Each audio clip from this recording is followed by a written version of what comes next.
অন্নপূর্ণা ভান্ডারের status check করছিলাম এবং সেখানে একটা জিনিস দেখতে পেলাম। এই প্রশ্নের উত্তর আপনাদের কাছে যদি থাকে কমেন্ট বক্সে অবশ্যই জানাবেন। চলুন স্ক্রিনে, চলুন আমি শুরু থেকে দেখাই। জাস্ট অ্যাকাউন্টটা লগ ইন করি, ওটিপি দিয়ে দিয়েছি আমি। চলুন এখানে দেখুন আমি অ্যাকাউন্ট লগ ইন করে নিয়েছি। এখানে আহমদ জালাল নামে অ্যাপ্লিকেশন আপনারা দেখতে পাচ্ছেন। এইখানে দেখুন ইনার অ্যাপ্লিকেশনটা যেটা রয়েছে আন্ডার প্রসেস দেখাচ্ছে এখানে। ওকে, এখানে আন্ডার প্রসেস দেখাচ্ছে।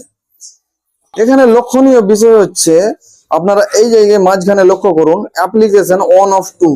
তার মানে হচ্ছে এখানে আর একটা অ্যাপ্লিকেশন রয়েছে। আমি এই ক্রস বাটনে ক্লিক যদি করি ক্রসে, তাহলে এখানে আর একটা অ্যাপ্লিকেশন শো করবে।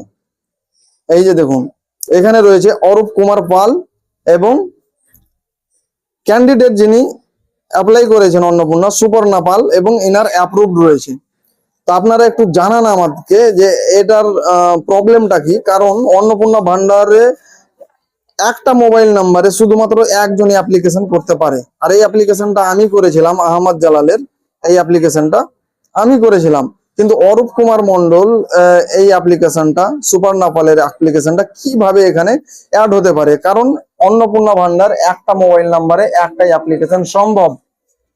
তো কি সমস্যা আপনারা কমেন্ট বক্সে অবশ্যই জানান। না আহমদ জালালের এই অ্যাপ্লিকেশনের যে টাকা রয়েছে সে অরূপ কুমার পাল সুপর্ণা পাল এরা নিয়ে নেয়নি? তো একটু কমেন্ট বক্সে আপনারা বিষয়টা জানান আর কি।